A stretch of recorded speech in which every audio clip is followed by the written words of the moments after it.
You ever watched a movie when you were younger and think to yourself, man, this is a dope movie? Then you go back and watch the same film 5 or 10 years later and it hits completely different? You start catching the conversations, the choices that the characters made, the warnings that went right over your head the first time, and nothing in the movie changed, but you did. And I've realized the same thing works with books. There have been times when I read a page, highlighted a line, and kept it moving, thinking I understood it. Then life happened, experience happened, and growth happened. And when I came back to that same book later, that same sentence hit harder because now I had the context. Some books don't give you the answers right away. They just plant seeds, and then life explains them to you later. That's why reading isn't just about finishing books. It's about returning to the ideas when you're ready to see them clearly. And there are two books in particular that have met me in different seasons of my life, each time showing me something new about purpose, alignment, and how I move through the world.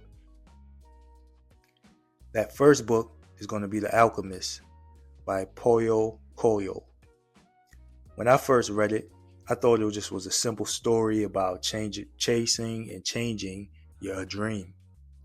But when I revisited it later, I realized it wasn't about the destination at all. It was about learning how to listen.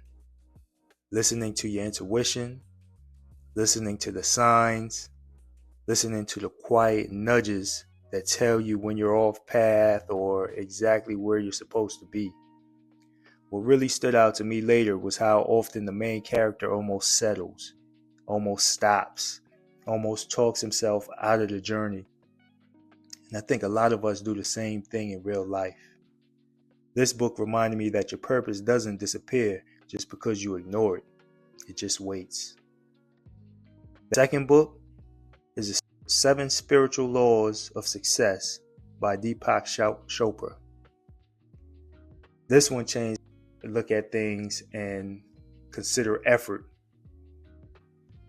I used to believe that something wasn't working. I just needed to push harder, more hours, more pressure, more control. But this book introduced me to a different idea, that success flows when your actions, intentions, and awareness are all aligned.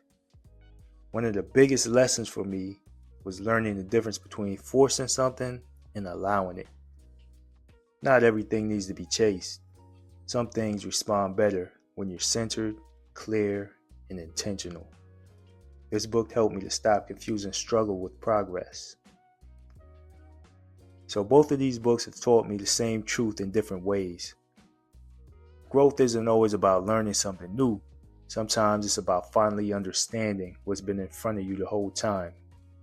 Just like those movies that hit different years later, these books reveal more as you evolve. If you've read either of these before, consider revisiting them in a different season of your life. And if you haven't, take your time and read them slowly. Perspective often shows up when you're ready for it. Stay locked in with Justice Culture and check out our selection of high frequency apparel and our free digital mindset tools, all at justiceculture.com.